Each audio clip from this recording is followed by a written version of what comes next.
Berlatar di tempat parkir sebuah rumah sakit, cerita akan berfokus pada seorang pembunuh bayaran paling melegenda di dunia kriminal bernama Alex. Ini orangnya. Yang bersamaan dengan itu telah datang pula seorang preman brutal yang sebrutal-brutalnya dia masih bisa menyempatkan waktu untuk menjenguk ibunya yang sedang terbaring sakit. Ketika si preman sudah berada di kamar tempat ibunya dirawat, dia langsung mencium kening ibunya dengan penuh kasih sayang, tapi tiba-tiba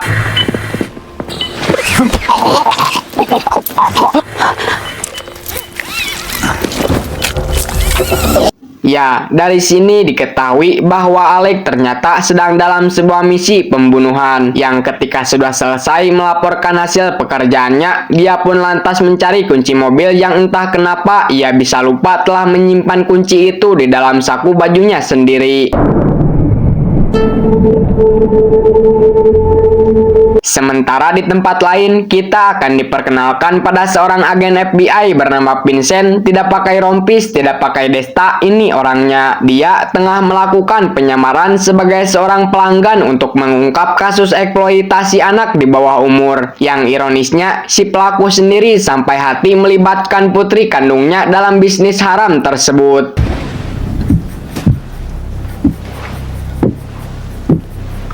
Vincent memberikan sejumlah uang untuk membayar jasa gadis kecil bernama Beatrice, ini rarainya, yang dengan begitu agresifnya, ia langsung mengajak Vincent untuk masuk ke kamar untuk melucuti pakaiannya, yang ketika ditemukan alat penyadap di tubuhnya, Beatrice spontan berlari untuk memberitahu ayahnya dan bersamaan dengan kedatangan beberapa anggota FBI lain, pria itu pun nekat menyeret Beatrice di balik todongan sepucuk pistol, yang tanpa sedikit pun ia mengira jika Beatrice akan berani menggigit kokodnya. Sehingga pada akhirnya pria itu pun tewas setelah Vincent berhasil menolongnya jatuh dari atas loteng.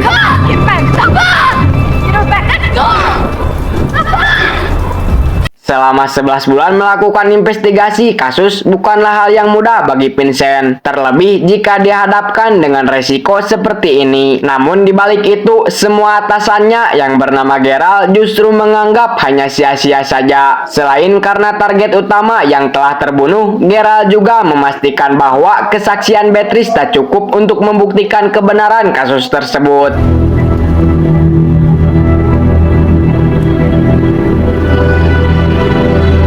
Kembali ke Alex yang sedang berada di Mexico City untuk menemui ayah Marisol yang bernama Marimas. Ini babangusnya. Diketahui mereka memiliki profesi serupa, yakni sebagai pembunuh bayaran, yang karenanya Marimas langsung memberi Alex tawaran sebuah proyek besar, padahal setadinya Alex sudah berniat untuk berhijrah dari pekerjaan tersebut. Are you spying on me? It's our job to know things, Alex. Stop talking this retirement shit. Singkat cerita, Alex pun menuju salah satu tempat sesuai berkas yang tadi Marimas berikan, yaitu sebuah kota bernama El Paso, yang tak lain adalah kampung halaman Alex sendiri. Di tengah usianya yang semakin sepuh, ternyata Alex juga mengidap penyakit sejenis Alzheimer yang telah mengerus daya ingatannya, sehingga ia harus selalu mencatat hal-hal penting di lengannya supaya tidak pohon atau tidak lupa dengan hal-hal tersebut. Vodka martini, please. Saat di hotel, Alex bertemu dengan Badrun atau asisten dari kliennya. Di sana, Badrun langsung memberinya seperangkat senjata untuk Alex gunakan, yang kemudian ia pun mulai memeriksanya satu persatu dari beberapa orang yang ia harus eksekusi dalam waktu cepat.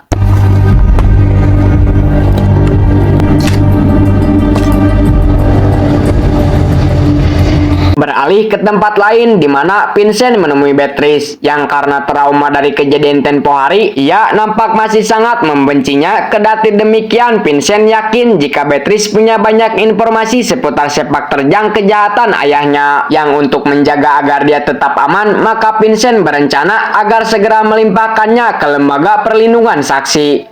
You don't have to. Te mereces algo mejor, Beatrice.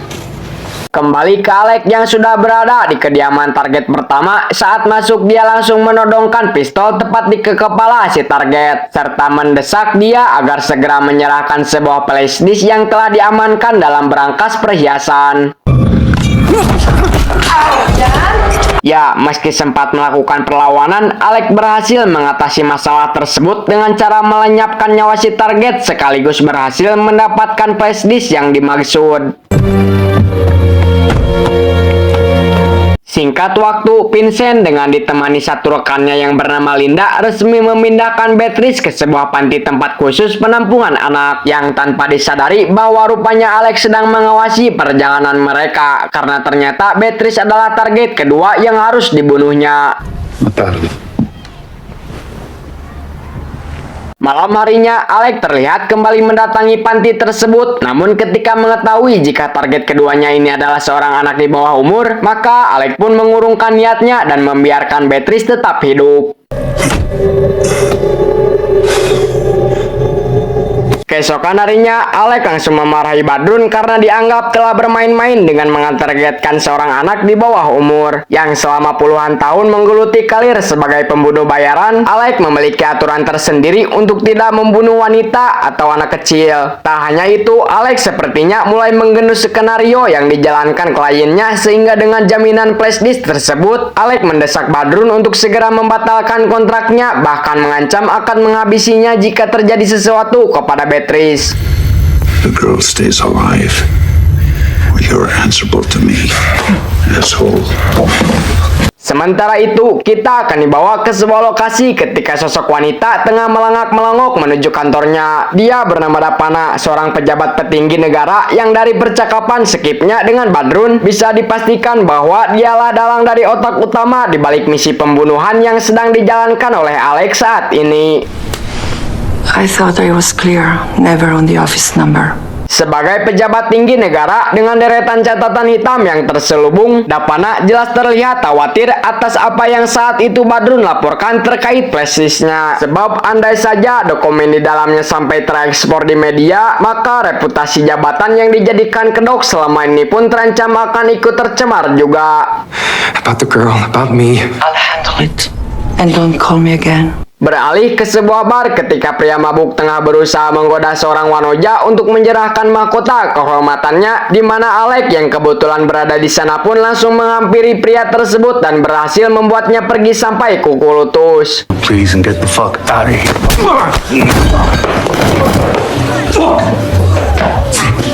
You fucking kidding me? Fuck you. Di tempat lain terlihat Linda bersama rekannya yang bernama Markus tengah menikmati minuman pelepas tegang. Secara kasus yang mereka tangani bersama Vincent cukup menguras isi hulu. Pasalnya mereka sadar betul jika dalam kasus ini syarat akan berbagai kepentingan persis seperti kasus yang pernah Markus tangani baru-baru ini, di mana pada akhirnya orang baik hanya bisa menonton dari pinggir arena. Emiliana Manteras was 13 years old. Left her job at Maquiladora and disappeared. Just gone. Dan benar saja, esoknya dikabarkan bahwa Beatrice telah tewas oleh seseorang yang Vincent sendiri tidak bisa menduga-duga siapa pelakunya. Begitupun dengan Alex yang ketika mendengar berita itu langsung tercengang kaget sebab merasa jika semalam dirinya tidak pergi kemana-mana melainkan hanya fokus mengeksekusi si wanoja yang bersamanya. Menyadari ini adalah ulahnya si Badrun, Alex segera pergi ke area parkiran yang ketika sudah sampai di sana tiba-tiba Hey, you forgot them. You forgot your Get pills. back! Get back! Ya, dengan terbunuhnya sang wanoja jelas membuat kemarahan Alex kian tersulut sehingga dia langsung maju ke arah si penembak yang ternyata adalah rekan seprofesinya yang tiada lain adalah Akang Marimas. Sekalipun ada ikatan teman, namun yang Marimas lakukan terhadap si wanoja ini rupanya telah mengunci pintu maaf dari Alex yang tanpa ragu lagi mengikatnya pada kemudi mobil yang sebentar lagi akan meledak. Beralih ke Badrun yang sedang berada di antara orang-orang yang tengah berolahraga malam, tepat di arah depannya muncul seorang pria berwajah gelap yang tak sedikit pun Badrun curiga jika itu adalah Alex yang datang untuk menunaikan ancaman waktu itu.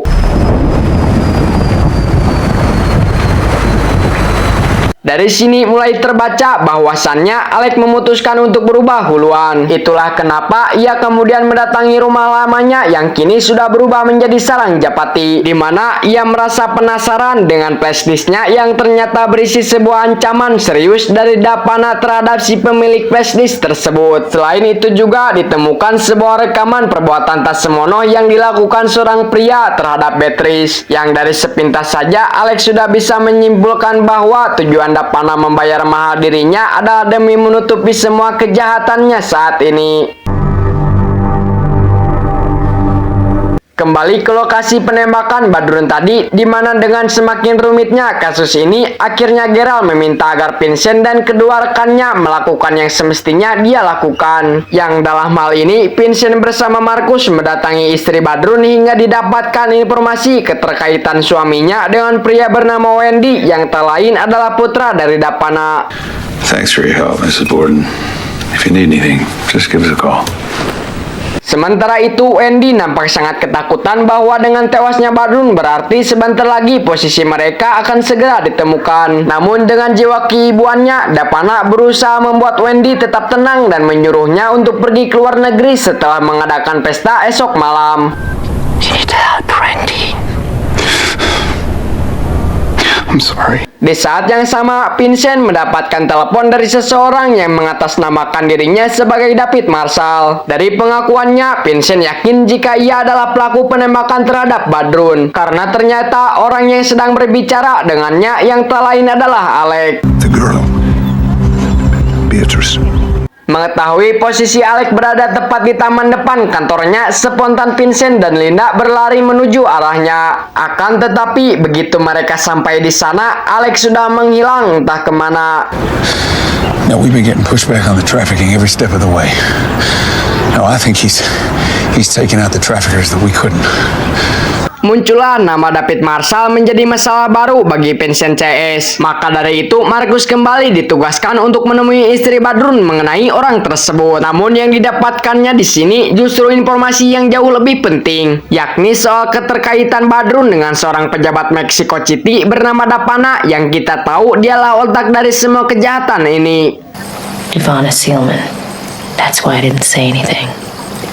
He was being used. Keesokan malamnya, kita langsung diarahkan pada sebuah hingar-bingar pesta yang tadi disebutkan, di mana Wendy tidak pakai wireless ditemukan sudah tewas tepat di kamar tidurnya ketika Linda dan Marcus tiba di sana. Mengetahui Alex yang sudah berada di luar, Vincent pun terus mengejarnya hingga ke satu tempat di mana terlihat mobil Alex sedang dinyalakan dan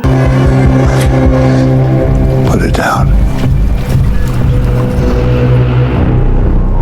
ya, ternyata itu hanyalah sebuah jebakan cerdas Alex yang membuat Vincent tak berdaya. Well, I've done crazy things. Setelah mengingat dan menimbang banyak informasi yang Alex miliki soal kejahatan Dapana, maka akhirnya Vincent memutuskan untuk membiarkan Alex pergi meski di belakang terlihat Marcus seperti sudah atel kokod ingin segera menghabisinya saja. Tak diduga, tembakan Marcus salah satunya ada yang mengenai tubuh Alex, sehingga saat ditemukan oleh petugas patroli, dia masih tak sadarkan diri di dalam mobil yang sudah terparkir tepat di depan rumah lamanya. Namun ketika Alex sadar, spontan menembakkan pistolnya tepat mengenai polisi tersebut karena dikira sedang mengancamnya.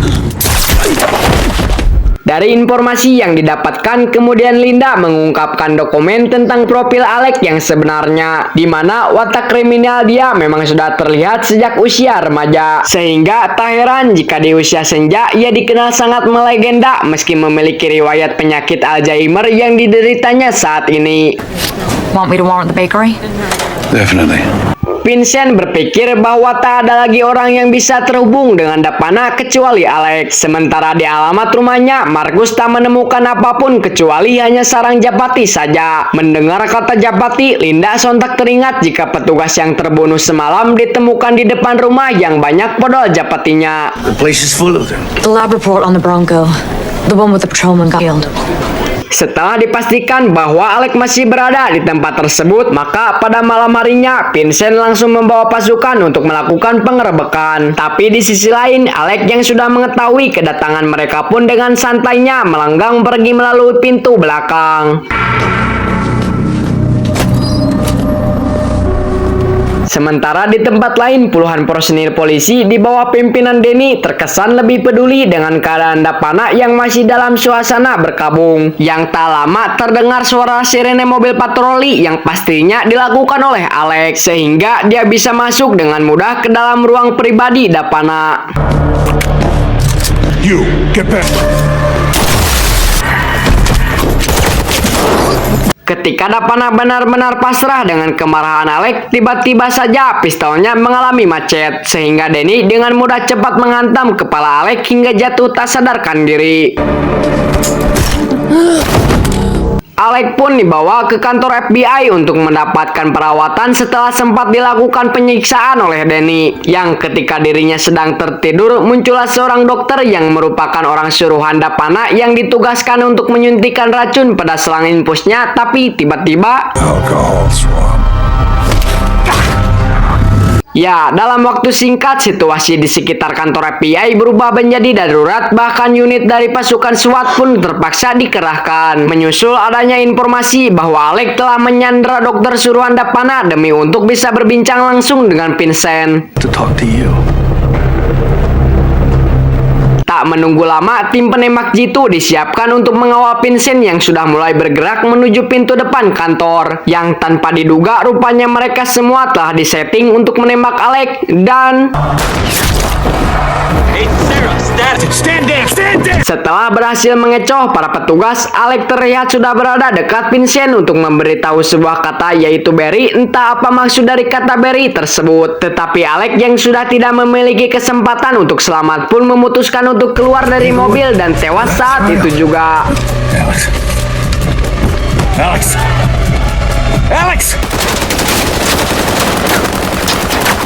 Karena dianggap gagal, maka tim investigasi di bawah pimpinan Vincent ini akhirnya dibubarkan. Yang ketika mereka sedang beres-beres, Vincent tak sengaja menemukan tulisan kata Barry pada sebuah arsip foto, yang di situ terdapat flashdisk yang dimaksud Alex, sehingga Vincent segera menyerahkannya kepada Gerald dan pengacaranya yang masih saja menganggap bahwa flashdisk tersebut masih belum cukup untuk bisa menuntut Dapana. Even if I had her handing the gun to Alex and paying him, she'd probably still win.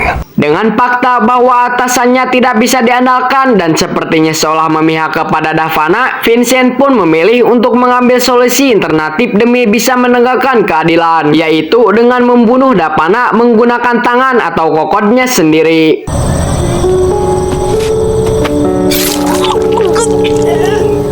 Dan film pun tamat.